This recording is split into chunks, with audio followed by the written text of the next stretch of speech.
Hello दोस्तों, तो कैसे हो आप सब लोग। एक बार फिर से स्वागत है आपका एक नए और लेटेस्ट व्लॉग में। गाइस, सुबह मैं उदयपुर में था। अभी लगभग 3-4 बजे का समय हो चुका है। अभी मैं हूँ मेवाड़ महाराणा प्रताप स्मारक पे। ये है हल्दी घाटी क्षेत्र पूरा, जहाँ पर मैं अभी फ़िलहाल हूँ। मैं यहाँ पर आया 2 घंटे पहले। सबसे पहले मैंने महाराणा प्रताप की जितनी भी मेमोरीज़ थी वहाँ पर देखी, उनकी तलवारें, भाले वगैरह, और उनका इतिहास पूरा 3D में यहाँ पर म्यूज़ियम है, उसमें बताया जाता है। तो अगर आप भी हल्दी घाटी आएँ तो उसको ज़रूर विज़िट करें। आपको मैं क्लिप्स बता दूँगा। और अभी फ़िलहाल मैं कहाँ हूँ, आप गैस करोगे। मैं हूँ दुनिया के सबसे ज़्यादा वफ़ादार, सबसे ज़्यादा बहादुर जानवर की समाधि स्थल पर। जी हाँ दोस्तों, आप बिल्कुल सही समझ चुके हैं। चेतक, महाराणा प्रताप का प्रसिद्ध घोड़ा, बहादुर घोड़ा चेतक यहीं पर दफन है।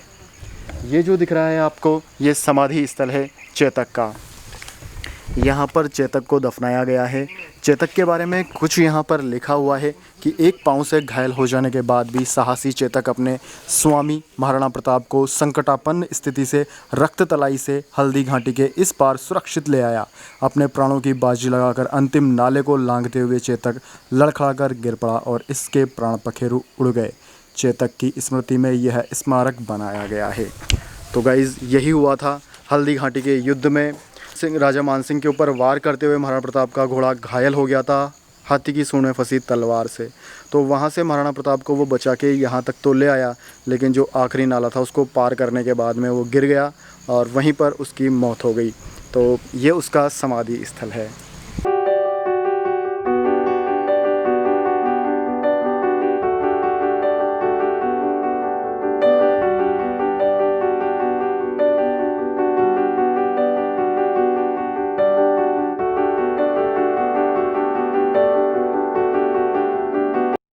तो यार, चेतक की समाधि स्थली के बाद अब अपन जा रहे हैं ऊपर की तरफ। तो ऊपर है महाराणा प्रताप स्मारक, है ना। हाँ,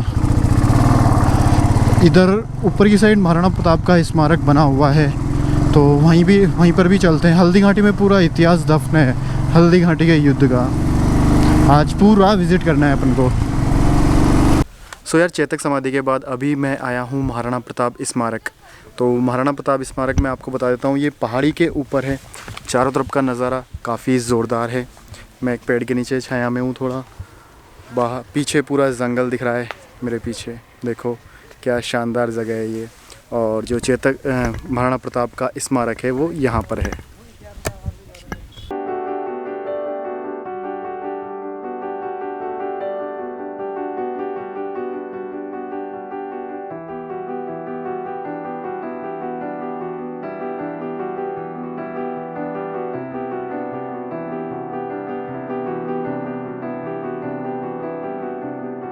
सो यार, इधर है वो नाला जहाँ पर कि चेतक कूदा था।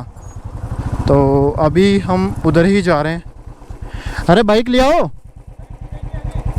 चल जाएगी।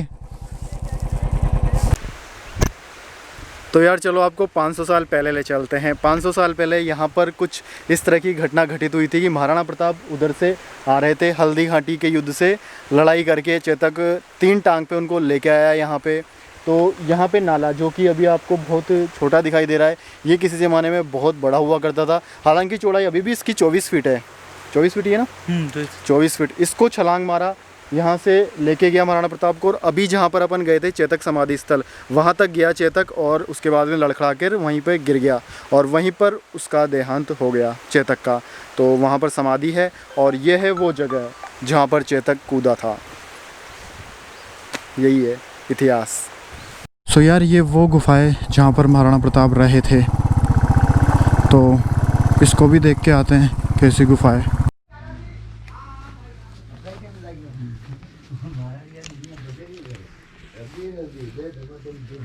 किधर से रास्ता? ये अंदर से। ये तो पूजा वाला सीन है। यहाँ पंडित जी पूजा वूजा करते हैं। और गुफा वाला सीन इधर है, सेट।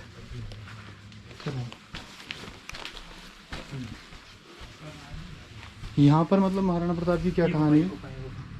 अच्छा, यहाँ की क्या स्टोरी? यहाँ की स्टोरी महाराणा प्रताप मतलब गुफा में बैठ के मंत्रणा वगैरह करते थे ऐसा। अच्छा, यहाँ पे मीटिंग पूजा पाठ और मीटिंग। हाँ, पूजा पाठ तभी शुरू किया था कि हाँ चल सकते हैं, कोई दिक्कत नहीं। जाओ अंदर देखो। फंस गया मैं तो। आराम से भाई, हाँ। महाराणा प्रताप इतना विशाल शरीर इतनी तंग गुफा में कैसे आए होंगे यार? ये सब तो सैनिकों की ड्यूटी होगी। नहीं नहीं, अंदर शायद ज्यादा है। थोड़ा चलो ना वहाँ तक, आगे गेट बंद कुछ करेगा। दिखाई नहीं दे रहा। आगे गेट बंद करेगा वैसे भी। तो भाई ये देखो महाराणा प्रताप की गुफा, जहाँ पर वो सारे सैनिक वगैरह बैठ कर मीटिंग करते थे, छुप करके। ये मीटिंग होती थी सारी उनकी। बैठ बैठ के चलना पड़ रहा है। वो तो जमाने बड़ी हुई है ना, देखते तो बड़ी देखो यार, कुछ इस तरीके से बैठ बैठ के चल रहा हूँ मैं। और अच्छा, यही थी। तो इस जगह पे महाराणा प्रताप बैठा करते थे कुछ इस तरीके से। तो यार यही है महाराणा प्रताप की गुफा। यहाँ पर गुप्त बातें होती थी। अभी मैं इस भाई के साथ बैठ के गुप्त बातें करूँगा, कुछ इसकी इंफॉर्मेशन निकालूंगा। ठीक है, बिल्कुल बिल्कुल। अच्छा तो क्या आ रही, अच्छी आ रही।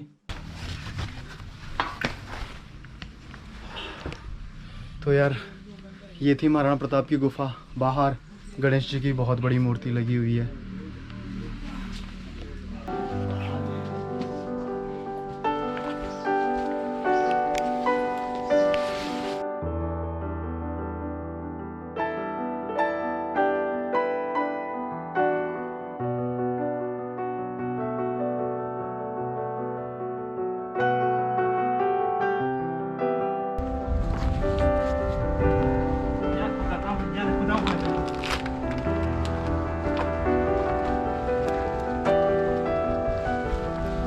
तो ये देखो यार, ये जो मिट्टी है ना, पूरा मिट्टी देखो, पूरी हल्दी के कलर की है। ये हाथ पीले हो गए, इसलिए इसको हल्दी घाटी का दर्रा कहते हैं। इसी वजह से इसका नाम हल्दी घाटी, इस जगह का नाम हल्दी घाटी का दर्रा बोला जाता है इसको। मिट्टी पूरी हल्दी के रंग की है, देख लो। हाथ पीले हो गए, कुदेवर आ जाएंगे पकड़ने के लिए। हाथ पीले होने का मतलब समझते हो क्या होता है? क्या होता है? शादी हो गई। अच्छा चलो बेटी कर लेते तो। नहीं नहीं नहीं नहीं नहीं।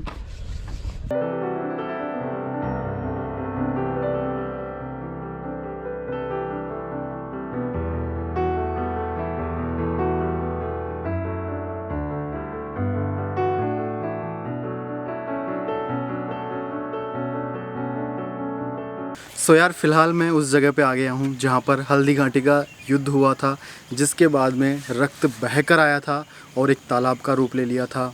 उसको कहा गया रक्त तलाई। तो ये जो आप देख रहे हैं मेरे पीछे, बगल में, साइड में पूरा जो मैदान बना हुआ है, अभी तो यहाँ पर कुछ मूर्तियाँ हैं, कुछ एक उद्यान सा बना दिया है। ये पूरा रक्त तलाई था। कहानी ये थी कि हल्दी घाटी का युद्ध हुआ यहाँ से थोड़ी दूरी पर, और वहाँ पर लगभग 18,000 सैनिक दोनों पक्षों के मारे गए थे। खून बिखरा पड़ा था।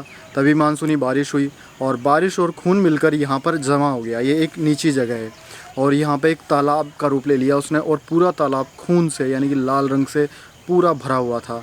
तो उस वक्त से ही इस जगह का नाम रक्त तलाई पड़ गया। तो यार रक्त तलाई उस वजह से तो फेमस है ही कि यहाँ पर रक्त इकट्ठा हुआ था मरे हुए सैनिकों का। लेकिन यहाँ पर सैनिकों की समाधि स्थल भी बनाए हुए हैं, जैसे कि एक समाधि ये है जहाँ पर मैं खड़ा हुआ हूँ, ये समाधि है।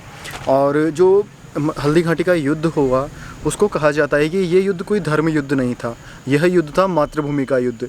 क्योंकि इसका सबसे बड़ा उदाहरण तो ये मिलता है कि अकबर की सेना में था मान सिंह सेनापति जयपुर नरेश, और महाराणा प्रताप की सेना में थे एक मुस्लिम सेनापति जिनकी समाधि वो वहाँ पर बनी हुई है, और वो थे अफ़गानिस्तान के। उनका नाम मुझे याद आ नहीं रहा, मैं आपको टेक्स्ट में बता दूंगा नाम क्या था उनका। तो ये युद्ध एक मातृभूमि के लिए युद्ध हुआ था। अच्छा, और एक बात और बतानी है आपको कि हल्दी घाटी के युद्ध में आपको बहुत सारी भिन्नताएं मिलेंगी कि हल्दी घाटी का युद्ध कौन जीता कौन हारा, महाराणा प्रताप हारे या जीते।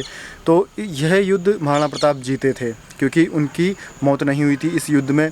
और इस युद्ध से अकबर इतना क्रोधित और दुखी हुआ था कि उसने जो उसके दो सेनापति थे जिनमें एक मान सिंह था, उनको 6 महीने के लिए दरबार से भगा दिया था, मतलब दरबार में नहीं आने दिया, ऐसा फरमान सुनाया था। तो अकबर उनसे नाराज़ हुआ, इसीलिए उनको भगाया था दरबार से 6 महीने के लिए। तो सबसे बड़ा रीज़न यही है कि इस युद्ध में महाराणा प्रताप की विजय हुई थी।